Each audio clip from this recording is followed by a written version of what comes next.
Morning students. मैं हूं महेश, आपका फिजिक्स कोच, और यहाँ आप केंद्रिका एकेडमी पे आज सॉल्यूशन देखने वाले हैं आईआईटी जैम का। ठीक है, इससे पहले मैंने गेट के कुछ क्वेश्चंस डिस्कस किए थे और फिर जैसे मुझे टाइम मिलता है मैं गेट के और भी क्वेश्चंस आपके साथ डिस्कस करने वाला हूँ। ठीक है, तो अभी क्या करते हैं, अभी हम जैम के जो 2021 के कुछ क्वेश्चंस हैं जो बच्चों ने मुझे डाउट भेजे थे, तो वो डिस्कशन मैं अभी करता हूँ। तो कुछ क्वेश्चन अभी करेंगे पार्ट 1 में कवर, और कुछ क्वेश्चन आगे के पार्ट्स में कवर करते जाएंगे। जैसे जैसे मुझे टाइम मिलता जाएगा हम उसको कवर करते जाएंगे। ठीक है, आ जाए तो शुरू करते हैं पहले क्वेश्चन से। तो पेपर इस बार थोड़ा सा ट्रिकी था, ये नहीं कह सकते रिपीटेड जैसे पीछे आते थे क्वेश्चन वैसा ही कुछ आ गया था, वैसा कुछ नहीं था। ठीक है, तो जिन्होंने अच्छे से सीखा हो, कॉन्सेप्चुअली जो स्ट्रांग है, मैथमेटिकल कैलकुलेशन जिन्होंने अच्छे से किया होगा, वो आराम से क्वेश्चन को अटेम्प्ट कर सकते थे। अदरवाइज अगर आप सिर्फ फॉर्मूला देख के गए होंगे कि ये ऐसे होता है और सीधा लगाने की कोशिश की होगी, तो मे बी आप सक्सेसफुल नहीं हुए होंगे। ठीक है, ओके, जरा देखें हमारा क्वेश्चन अभी क्या क्या है। पहला क्वेश्चन हम पिक करते हैं, जस्ट वेट। तो ओके, तो हमारा क्वेश्चन है, हाँ ओके, पहले छोटे छोटे वाले क्वेश्चन करते हैं। ठीक है, मैं क्या करूंगा, रैंडमली कुछ कुछ क्वेश्चन पिक करूंगा, आगे पीछे से देखूंगा जो भी काम के क्वेश्चन हैं, और जो मुझे ध्यान है बच्चों ने मुझे बताए हैं वो सारे क्वेश्चंस मैं करवाता जाऊंगा, और जो बहुत इजी है उनका तुरंत क्वेश्चन कॉन्सेप्चुअली याद रखना, मैं कॉन्सेप्ट भी साथ में डिस्कस करूंगा। ठीक है, तो ऐसा मत समझना कि मैं सिर्फ आंसर बता दूंगा कि इसका ऑप्शन ए है तो आंसर की तो अवेलेबल हो ही गई है शायद मेरे हिसाब से। तो लेकिन मैं क्या करूंगा, स्टेप बाय स्टेप बताऊंगा, प्लस तुम्हें काम भी दूंगा कि इसको साथ में कर लो, ताकि ये भी तुम सीखो कि क्वेश्चन सिर्फ एक क्वेश्चन का आंसर वहां बस याद करके रख देना ही तुम्हारा पर्पस नहीं है। तुम्हें ओवरऑल फिजिक्स भी थोड़ा थोड़ा सीखते जाना है, मतलब पूरा फिजिक्स पे ध्यान नहीं देना है, क्योंकि एग्जाम में बहुत ही डिसिप्लिन एफर्ट है। पूरा फोकस रहना चाहिए कि मुझे इस पर्पस के लिए इतने न्यूमेरिकल्स पे ध्यान देना है, लेकिन साथ में अगर थोड़ी सी फिजिक्स आ जाए तो नुकसान नहीं है। ठीक है, ध्यान रखना। आओ, तो पहला क्वेश्चन जैसे देखो, इन्होंने एक फंक्शन दे दिया है, टेलर एक्सपेंशन पूछ रहे हैं, कोफिशिएंट ऑफ एक्स स्क्वायर का कोफिशिएंट, सिंपल, लेकिन ई का पावर कॉस एक्स। आ जाओ इसको देखते हैं कैसे सॉल्व करना है। तो तुम्हें सबसे पहले ये पता होना चाहिए कि टेलर एक्सपेंशन है क्या। तो टेलर एक्सपेंशन करते क्या है, तो किसी फंक्शन को हम एक्सपेंड करने की कोशिश करते हैं। क्वेश्चन है क्यों करते हैं एक्सपेंड करने की, ये भी सोचने वाली बात है कि किसी भी फंक्शन को एक्सपेंड क्यों किया जाए। फंक्शन को एक्सपेंड इसलिए किया जाता है क्योंकि हम सारे फंक्शन से फेमिलियर नहीं होते। जैसे अब तुम कहोगे इसका क्या मतलब है, जैसे अगर मैं तुमसे कहूँ साइन एक्स के बारे में बता दो, कॉस एक्स के बारे में बता दो तो तुम्हें लगेगा इसके बारे में हम फेमिलियर है, लेकिन ऐसा नहीं है। तुम साइन एक्स और कॉस एक्स को बिल्कुल नहीं जानते, लेकिन तुम्हें लगेगा नहीं जानते तो है, कैसे नहीं जानते। अच्छा, अगर जानते हो तो बता दो मुझे साइन 22.34 डिग्री का वैल्यू कितना होता है। नहीं बता सकते, मैं ही नहीं बता सकता तुम्हें। तुम बस कुछ वैल्यूज जानते हो कि साइन 30 कितना होता है, तुम जानते हो साइन 45 कितना होता है, तुम जानते हो साइन 90, मतलब कुछ एंगल जानने से थोड़ी तुम प्रॉपर्टी जान जाओगे फंक्शन की। इसी तरह मैं पूछूं ई का पावर एक्स बता दो, तुम कहोगे पता तो है, हमें इसका ग्राफ भी आता है, हमें सब पता है, कुछ नहीं पता। अगर मैं पूछूं ई टू द पावर 2.31 का बताओ आंसर कितना होगा, तुम्हें नहीं पता, तुम नहीं निकाल सकते। इसका मतलब ये फेमिलियर फंक्शन नहीं है। लेकिन अगर मैं तुमसे पूछूं कि क्या तुम एक्स को जानते हो, क्या तुम एक्स स्क्वायर को जानते हो, क्या तुम एक्स क्यूब को जानते हो, तो तुम तुरंत आंसर बता दोगे। इसका मतलब इनको तुम जानते हो। कैसे जानते हो, अगर मैं पूछूं 2.3456 का स्क्वायर कितना हुआ, तुम्हें पता है, तुम आराम से यहाँ पे रखोगे, कैलकुलेशन मल्टीप्लाई कर दोगे, आंसर निकालोगे, कहोगे देखो हमारा आंसर आ गया। इसका मतलब पॉलिनोमियल, पॉलिनोमियल जो होते हैं वो नोन फंक्शन होते हैं, और उसके अलावा जो फंक्शन है वो अननोन है। तो हम क्या करते हैं, अननोन को नोन के टर्म में तोड़ते हैं। तो इसके लिए टेलर ने एक एक्सपेंशन दिया था which is equal to f x का एक्सपेंशन एक्स नॉट के अबाउट करते, तो ये आता है एफ पहला वैल्यू आता है एफ एक्स नॉट प्लस अगला पार्ट है एक्स माइनस एक्स नॉट, यहाँ पे लिखेंगे एफ प्राइम, मतलब एक बार differentiation X naught factorial 1 plus दूसरा पार्ट आता है एक्स माइनस एक्स नॉट का होल स्क्वायर, यहाँ पे F double prime sorry F double prime X naught factorial 2 plus so on. ठीक है, लेकिन अगर मैं एक्स नॉट को जीरो कर दूं तो इसी को टेलर एक्सपेंशन का स्पेशल केस कहते हैं, जिसे मैक्लॉरियन एक्सपेंशन भी कहते हैं। और उस केस में मेरा आंसर आसान हो जाएगा, यहाँ पे आएगा एफ जीरो प्लस यहाँ पे आएगा एक्स माइनस, तो ये जीरो हो गया तो हटा ही देंगे, F prime zero by factorial 1 plus x minus zero का स्क्वायर, मतलब x square F double prime zero by factorial 2। तो गौर करो, मुझे ये चाहिए। देखो इन क्वेश्चन में क्या पूछा गया, तुम्हें फंक्शन दिया है ई का पावर कॉस एक्स, चलो तो तुम्हें एफ एक्स मिल गया। तुम्हें पूछा है एक्स स्क्वायर का कोफिशिएंट क्या होगा, तो ये देखो ये है एक्स स्क्वायर का कोफिशिएंट, मतलब तुम्हें निकालना क्या है, तुम्हें एफ डबल प्राइम जीरो निकालना है, फैक्टोरियल 2 से डिवाइड कर देना, ये तुम्हारा आंसर है। आ जाओ उसको करके देखते हैं। तो फंक्शन है F X is equal to E का पावर कॉस एक्स। मैं क्या करूंगा, इसको दो बार डिफरेंशिएट करता हूँ। तो पहली बार करता हूँ, मान लो मैं तुमसे पूछूं एफ प्राइम एक्स क्या होगा, इसका डिफरेंशिएशन करो, तो e का पावर x का तो सिंपल cos x होता है, और चेन रूल कहता है cos x का डिफरेंशिएशन करना, which is nothing but minus sine x, ठीक है। अब कहते हैं डबल डिफरेंशियल करो, तो इसमें दो फंक्शन है u v, माइनस को कॉमन ले लो, साइन का cos x कर, तो एक बार साइन को करते हैं e का पावर cos x, और दूसरी बार साइन को एज इट इज रख देते हैं, और उसके बाद e का पावर cos x का, तो फिर से चेन रूल cos x होगा, और यहाँ पे माइनस साइन x होगा। लेकिन ध्यान रखना ये सारा x इक्वल टू 0 पे निकालना है। जैसे ही तुम x इक्वल टू 0 रखोगे, उस केस में साइन 0 0, तो ये गया, cos 0 1 होता है, और यहाँ cos 0 1, तो e का पावर ये 1 हो जाएगा, तो इसका मतलब आंसर है माइनस ई, डन। cos 0 1 है, तो e का पावर 1 ही है ये, ठीक है, 1 इंटू ई का पावर 1। लेकिन तुमसे पूछा गया है कोफिशिएंट ऑफ एक्स स्क्वायर, तो इसका जो कोफिशिएंट होता है वो कितना होता है, वो होता है एफ डबल प्राइम 0, जो कि हमने निकाल दिया है, लेकिन बाय फैक्टोरियल 2 करना मत भूलना। तो इसका मतलब आंसर क्या आया, ये आया माइनस ई बाई 2, तो तुम्हारा आंसर माइनस ई बाई 2 आ रहा है, ठीक है। चलो चेक कर लेते हैं, है भी ऐसा ऑप्शन कि नहीं, minus e by 2, B option, ठीक है, तो बी ऑप्शन इज राइट। आ जाओ दूसरा क्वेश्चन देखते हैं। ऐसे ही बहुत आसान क्वेश्चन है, लेकिन मैं चाह रहा हूँ कि साथ साथ तुम थोड़ी बहुत और चीजें सीखो, कॉन्सेप्चुअली स्ट्रॉन्ग करो अपने आप को, ठीक है, इसलिए मैं कुछ कुछ चीजें और बता रहा हूँ, तो उस पर फोकस करना। जैसे अगला क्वेश्चन देखो, अगर मैं तुमसे पूछूं एक मैट्रिक्स है M जो कि 2 क्रॉस 2 है, ठीक है, उसका ट्रेस दिया है 6, डिटरमिनेंट दिया है 8, तो तुम्हें उसके आइगन वैल्यू बताना है। बहुत ही सिंपल क्वेश्चन, बहुत ही सिंपल, 6 और 8, तो ट्रेस दिया है, तुम लोग ऑलरेडी जानते हो इसमें प्रॉपर्टी क्या यूज करनी है। तो देखो इसको ऐसे समझो कि तुम्हें दिया है ट्रेस, ये दिया है 6, तुम्हें दिया है डिटरमिनेंट विच इज 8। कैसे किया जाए क्वेश्चन को, याद करो सबसे पहले ट्रेस होता क्या, तो कोई मैट्रिक्स दिया उसके जो डायगोनल एलिमेंट का सम होता है उसे ट्रेस कहते हैं। डिटरमिनेंट तुम्हें निकालना आता होगा, जैसे अगर मैं ए बी सी डी दे दूं और पूछो इसका डिटरमिनेंट कितना होगा, तो तुमने क्या निकाला था, a d minus b c, ये तुम्हें पहले से पता है। तो अब दोनों चीज पता हो गया हमें, लेकिन ध्यान रखो इसको अगर मैं आइगन वैल्यू में रिप्रेजेंट करूं, तो डिटरमिनेंट किसी भी मैट्रिक्स का क्या होता है, वो प्रोडक्ट होता है आइगन वैल्यूज का, लैम्डा 1 लैम्डा 2, और ट्रेस किसी भी मैट्रिक्स का क्या होता है, वो सम ऑफ डायगोनल, मतलब लैम्डा 1 लैम्डा 2, जो भी तुम्हारा डायगोनलाइज मैट्रिक्स बनता है उनके आइगन वैल्यू का सम कर दो। तो ट्रेस होता है सम, डिटरमिनेंट होता है प्रोडक्ट। तो याद कैसे करना है, ट्रेस सम डिटरमिनेंट प्रोडक्ट। आ जाओ, तो तुम्हें क्वेश्चन में क्या दिया जा रहा है, lambda 1 plus lambda 2 equal to 6, और lambda 1 into lambda 2 equal to 8।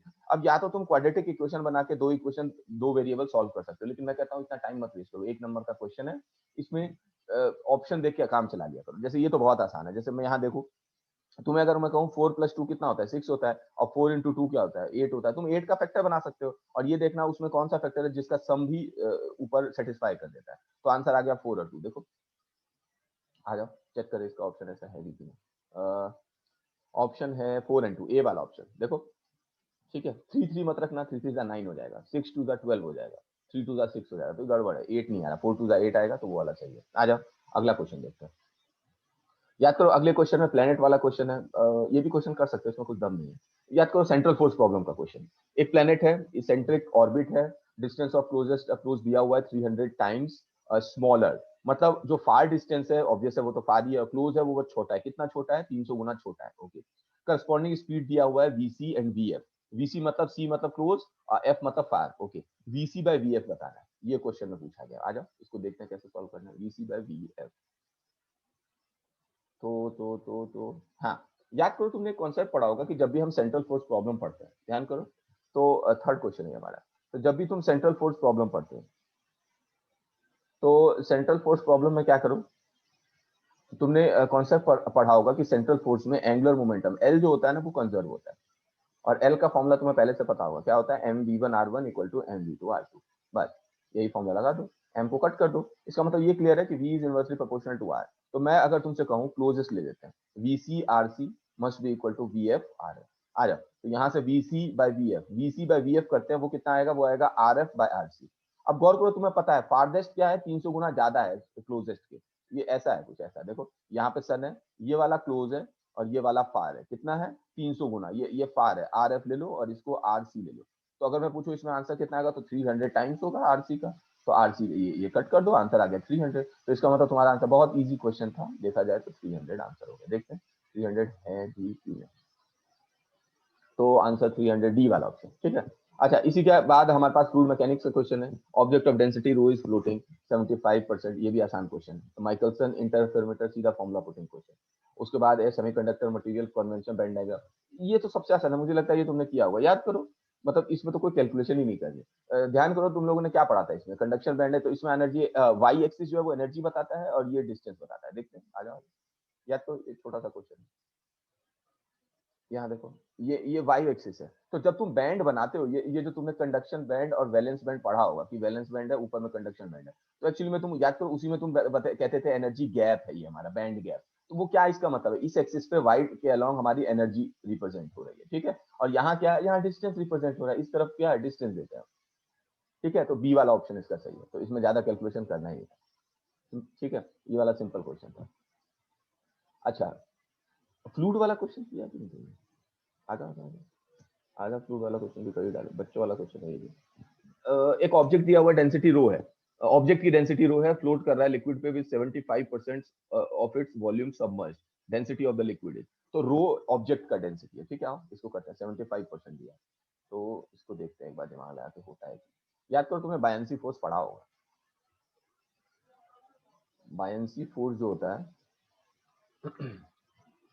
तो देखो इसमें कहा गया कि ये कोई लिक्विड है, ठीक है। लिक्विड की डेंसिटी क्या ले लूं मैं, सिग्मा ले लेता हूँ, और ये ऑब्जेक्ट है, इसकी डेंसिटी रो दी हुई है। तो देखो जितना ये नीचे की तरफ फोर्स लगाएगा, कितना, ये याद करो ये mg लगता है। mg के कारण क्या, mg किसका लगेगा, ये जो ऑब्जेक्ट दिया हुआ है, ठीक है, ओके। और इसके कारण क्या होगा, ये वाटर कुछ डिस्प्लेस होगा, और वाटर जो डिस्प्लेस होगा वो वाटर की डेंसिटी हमने सिग्मा ले ली, नॉट वाटर, कोई भी लिक्विड है उसकी डेंसिटी सिग्मा ले ली। अच्छा, और जितना डिस्प्लेस होगा वाटर, जितना, तो अगर मैं मास ऑफ लिक्विड ले लूं, नॉट वाटर, लिक्विड और जी कर दूं, तो बायोन्सी फोर्स के बराबर होता है।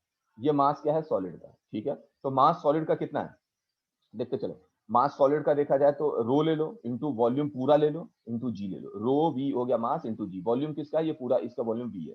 लेकिन कहा गया लिक्विड किससे डिस्प्लेस हुआ, तो लिक्विड जितना 75% क्या है, 75% याद करो, 75% इसका अंदर है। तो 75% स्पेस वॉल्यूम के हिसाब से लिक्विड जो है वो डिस्प्लेस हो गया। तो यहाँ पे जब लिक्विड करेंगे यहाँ, तो यहाँ सिग्मा ले लेना, और 75% का मतलब है 3/4 ऑफ वी ले लेना, वॉल्यूम का 3/4, इतना तुम्हारा मास हो गया लिक्विड का, क्योंकि जितना वॉल्यूम था उसने उतने लिक्विड को डिस्प्लेस कर दिया, इसको जी से मल्टीप्लाई कर देना। तो फाइनली वी से वी कट कर दो, तो आंसर आ गया 4 रो/3। तो सिग्मा जो होना चाहिए वो 4 रो/3 होना चाहिए आंसर, ठीक है। देखते हैं, मेरे हिसाब से आ गया, अगर नहीं आया तो छोटे लेवल पे फ्लूइड मैकेनिक्स पढ़ने की कोशिश करो। ए वाला ऑप्शन, ए, ठीक है, आ गया। तो हमने 6 क्वेश्चंस कर लिए, बहुत इजी क्वेश्चंस थे। और अच्छा, उसके बाद हमारा एक क्वेश्चन है, कौन सा है, ओपैम्प का क्वेश्चन है। ओपैम्प मेरे हिसाब से तुमने पढ़ा होगा, नहीं पढ़ा तो याद करो। इसमें जो फॉर्मूला लगेगा, V output is equal to -RF/R1। क्यों, इन्वर्टिंग केस में इनपुट दिया है, इन्वर्टिंग वाले में, नॉन इन्वर्टिंग में तो ग्राउंडेड है, ठीक है। तो आ जाओ, इसको मैं तुम्हें करके दिखाता हूँ। चलो बाद में, होल्ड करो इसे, बहुत इजी क्वेश्चन है। फॉर्मूला लगाना है -RF/R1, मैं हिंट देता हूँ तुम्हें, अगर तुम्हें करने का मन करे तो। गौर करो, डायोड दिए हुए हैं, तो तुम्हें पता है रिवर्स बायस में डायोड क्या करता है, काम नहीं करता है, तो वो सर्किट नहीं होगा। तो गौर करो, जब रिवर्स बायस में करोगे तो ये जो डायोड है, ये काम, तो नेगेटिव केस के लिए ये काम नहीं करेंगे। तो अगर ये नेगेटिव केस में डायोड काम नहीं करेंगे, इसका मतलब ऊपर वाला सर्किट एक्टिव हो जाएगा, 1 किलो ओम ऊपर से जाएगा 1 किलो ओम। तो आर एफ क्या है, ये ऊपर वाला 1 किलो ओम आर एफ है, 1 किलो ओम, और नीचे ये, तो फॉर्मूला कहता है -RF/R1, मतलब 1 आ गया, क्योंकि 1 डिवाइड हो जाएगा। इसका मतलब वी आउटपुट जो होगा वो माइनस ऑफ वी इनपुट होगा, ठीक है, माइनस ऑफ वी इनपुट, तो नेगेटिव वाला, तो ये वाला देखो ऊपर वाला आएगा। उसके बाद जब हम इसको फॉरवर्ड बायस कर देंगे, पॉजिटिव सिग्नल देंगे, पॉजिटिव सिग्नल में डायोड क्या होगा, कंडक्टिंग हो जाएगा, और कंडक्टिंग होगा तो पूरा करंट कंडक्ट कर लेगा। तो एक तरह का ये कंडक्टर हो गया, इसका आर एफ जीरो हो गया, ऊपर वाला सर्किट हटा दो, नीचे वाले से ही पूरा करंट फ्लो कर जाएगा। तो आर एफ कितना हो गया, zero, zero by something zero, इसका मतलब आउटपुट जीरो। तो ए वाला ऑप्शन मैच कर जाएगा। आता है तो अच्छी बात है, नहीं आता, ऊपर नहीं पढ़ा तो इसके ऊपर।